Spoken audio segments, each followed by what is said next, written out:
बालों को रिमूव।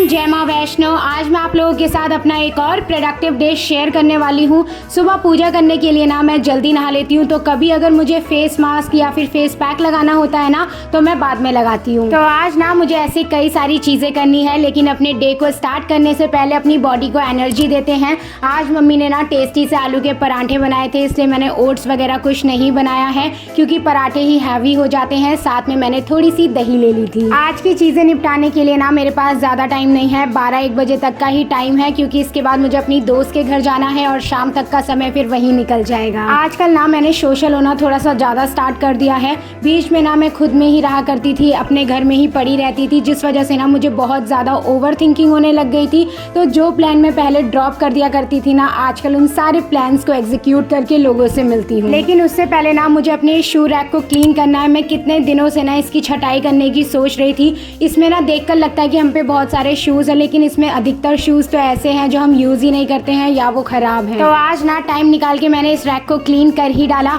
सबसे पहले तो मैंने वो स्लीपर सैंडल बाहर निकाली जो बिल्कुल ख़राब हैं। इसके बाद ना मैंने तीनों रैक्स को डिवाइड कर दिए थे। सबसे नीचे तो मैंने बहुत रियरली यूज़ होने वाले स्लीपर सैंडल शूज़ को रखा, और मिड वाले में और सबसे ऊपर में रेगुलर यूज़ वालों को रखा। पिछले कई दिनों से ना मुझे मेरे बाल बहुत ज़्यादा रफ लग रहे थे और बहुत टाइम हो चुका है मैंने अपने बालों पर कुछ भी अप्लाई नहीं किया है। तो आज एलोवेरा पड़ा हुआ था, तो मैंने उसी का स्ट्रैंड निकाल के ना अच्छे से अपने बालों पर अप्लाई कर लिया। जब आपके पास ज़्यादा टाइम ना हो, इंग्रेडिएंट ना हो और आपको अपने बालों को हेल्दी भी रखना हो ना, उस टाइम ये एलोवेरा बहुत ज़्यादा काम आता है। हमें तो ना बहुत टाइम से अपने छत पर एलोवेरा का पेड़ लगाना है, अभी तो इधर उधर से लेना पड़ता है, इसलिए ना मैं ज़्यादा एलोवेरा यूज़ नहीं कर पाती हूँ। चलो अच्छे से ये पूरे बालों में लग गया है। अब इसको आधे घंटे के करीब रखूँगी, इसके बाद हेयर वॉश कर लूँगी। इतनी देर में ना यहाँ पर मैं फेस पैक तैयार कर रही हूँ, लेकिन आज अपने लिए नहीं कर रही हूँ, मम्मी के लिए कर रही हूँ। मम्मी को ना बहुत ज़्यादा कन्विंस करना पड़ता है इन सारी चीज़ों को लगाने के लिए। मेरी क्या, शायद हम सबकी मम्मियों का यही हाल है कि वो हमारा ख्याल रखने के पीछे ना अपना ध्यान रखना ही भूल जाती हैं। इसलिए मैं और दीदी ना उनको ज़बरदस्ती पकड़कर कुछ ना कुछ करते रहते हैं। वैसे तो आज उनके बालों पर मुझे मेहंदी भी लगानी थी, लेकिन उन्होंने मॉर्निंग में ही हेयर वॉश कर लिया था, तो मैंने सोचा कल लगाएंगे। मुझे ना ये सारे काम करने में जितना मज़ा खुद पर आता है उतना ही मज़ा दूसरों पर भी आता है, इसलिए कभी मेरी दीदी भी मुझे ये सब करने को बोलती है ना, तो मैं बड़े शौक से करने चली जाती हूँ। आपको शायद देखकर लगता हो या नहीं, लेकिन हम सब ना कैमरा कॉन्शियस है। हमें ना कैमरा एक पर्टिकुलर एंगल पर ही चाहिए होता है, और आज जब मैं मम्मी को बैठाकर शूट कर रही थी ना, तब मम्मी भी यही कह रही थी कि मुझे ना साइड से ही रिकॉर्ड करना। इतना काम कंप्लीट होने के बाद अब मैं चलूँगी अपना नेक्स्ट काम करने के लिए। तो अभी ना मुझे अपने हाथ पैरों के बालों को रिमूव करना है। इतने दिनों से बहुत ज़्यादा ग्रोथ बढ़ गई है, लेकिन मार्केट में ना इतने सारे हेयर रिमूवल मेथड है कि मैं तो कंफ्यूज हो जाती हूँ कि कौन सा यूज़ करूँ। और अगर मैं अपनी बात करूँ ना, तो इस बदलते हुए दौर में मैं अभी भी वैक्सिंग पर ही ट्रस्ट किया करती थी, क्योंकि एक तो ना वो बालों को जड़ से रिमूव करता है, दूसरा टैनिंग को भी रिमूव करता है। लेकिन वैक्सिंग के बाद होने वाले पिंपल लाइक रैशेज, रेडनेस से ना मैं तो बहुत ही ज़्यादा इरिटेट हो गई थी। बम्पी स्किन की वजह से ना मेरे लिए कपड़े पहनना भी मुश्किल हो गया था, और पेन तो पूछो ही मत। लेकिन अगर मैं आपको कहूँ कि मैंने वैक्सिंग का एक अल्टरनेट ढूंढ लिया है जो इजी टू यूज है, पेन फ्री है।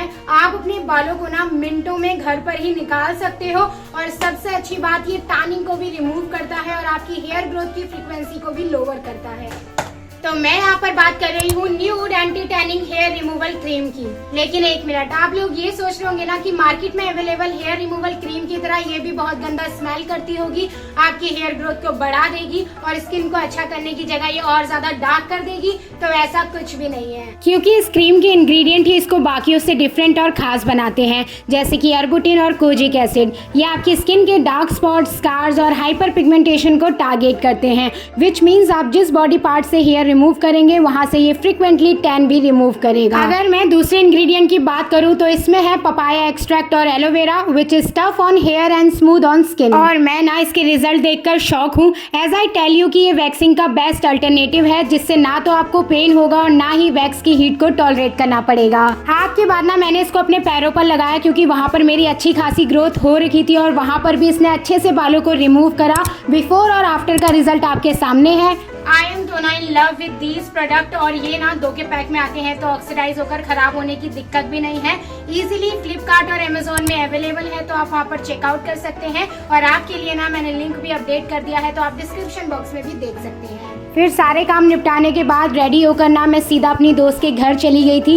यहाँ जाने के ना आज 2 कारण हैं। पहला तो ये कि वो ना घर पर अकेला फील कर रही थी क्योंकि उसके मम्मी पापा गांव गए हुए हैं तो मैं उसका साथ निभाने के लिए गई थी। और दूसरा ना कुछ टाइम पहले हम डिस्कस कर रहे थे कि उसको ना स्किन केयर रखने के लिए एक ऑर्गेनाइज़र चाहिए तो मैंने ना मीशो से उसके लिए एक ऑर्गेनाइज़र ऑर्डर किया था जिसकी आज डिलीवरी भी हो गई थी तो उसे वो भी देने गई थी। और आप लोगों को तो पता ही है जहाँ 2 लड़कियाँ मिले वहाँ पर मेकअप और कपड़ों की बात ना हो ऐसा तो हो ही नहीं सकता। कुछ दिन पहले ना इसने कुछ कपड़े ऑर्डर करे थे तो मैं वही देख रही थी। एक ना इसने ब्लैक कलर का जॉगर मंगवाया जो मुझे बहुत ज़्यादा पसंद आया लेकिन दिक्कत ये है कि इसका ही एक्स्ट्रा स्मॉल साइज़ में आया है जो इस पर ही इतना बड़ा हो रहा था तो मेरे पर तो क्या ही आएगा। तो मैंने इससे कहा है कि ऐसा ही ना मेरे साइज़ में भी ढूंढ कर रखना। इसके बाद ना हम दोनों लग गए थे इसके डेस्क को ऑर्गेनाइज करने के लिए। एक ऑर्गेनाइजर इसने भी मंगवाया था तो पहले उसको डेकोरेट करके रखा उसके बाद ये अपने गिफ्ट दिखा रही थी। अरे ये वही तो खरीदा था। कहाँ? अरे क्या नाम था उसका, कौन सी मार्केट है वो? जनपद। अच्छा वही जो तो लाया था। सबसे अच्छी बात थी जो उसका टेबल था ना वो वाइट कलर का था तो उसमें कोई भी चीज़ हम कर रहे थे ना वो बहुत ज़्यादा एस्थेटिक लग रही थी और ना थोड़ा बहुत डेकोरेट करके वो कॉर्नर इतना ज़्यादा अच्छा लगने लग गया था।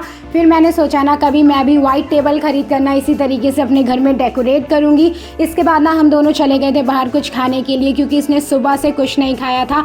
मेरे ही वेट में बैठी थी लेकिन मैं थोड़ा सा लेट हो गई थी और यहाँ पर ना हमारा ताला ही खो गया था। पहले तो हम सोच रहे थे कि घर पर कुछ मैगी वगैरह खा लेते हैं लेकिन फिर सोचा इतना ज़्यादा वेट करा है तो मैगी से क्या ही बात बनेगी।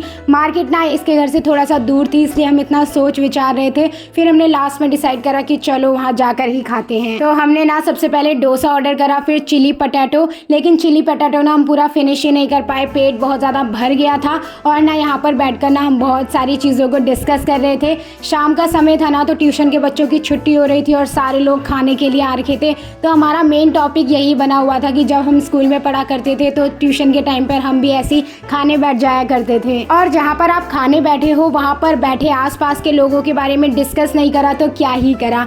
मजाक कर रही हूँ, हम लोगों को जज नहीं करते हैं बस थोड़ी सी चुगली करते हैं। और मैं खाने और बातों में इतना ज़्यादा मस्त हो गई थी ना कि मुझे ये पता ही नहीं था कि मैंने कैमरा भी लगा रखा है। जब मैंने पूरा डोसा कंप्लीट कर लिया इसके बाद मुझे याद आया कि अच्छा वीडियो भी चल रही है। वो तो अच्छा मैंने टाइम लैप्स पे लगा रखा था नहीं तो पूरी स्टोरेज भर जाती। बस फिर आधा चिली पटैटो अपना फिनिश करके मैं घर के लिए निकल गई थी और आने के बाद मैंने कुछ भी नहीं करा। मैं थोड़ा सा भी बाहर जाती हूँ ना तो बहुत ज़्यादा थक जाती हूँ क्योंकि ना बाहर इतना जाना मेरे हैबिट में अब रहा नहीं है। तो मैंने आप लोगों को बताया था ना कि आजकल मैं मम्मी के साथ किचन में खड़े होकर डिनर बनाना सीखती हूँ तो बस डिनर के लिए मैं मसाले को पीस रही थी और यहीं पर ही आज का डे भी कंप्लीट होता है। अच्छा आप लोग ना मुझे बताना कि आप लोगों को इस तरीके के प्रोडक्टिव डे वाले ब्लॉग अच्छे लग रहे हैं या नहीं। अगर अच्छे लगेंगे तो मैं इनको बहुत फ्रिक्वेंटली बनाऊंगी, नहीं तो कभी कभी बनाया करूंगी।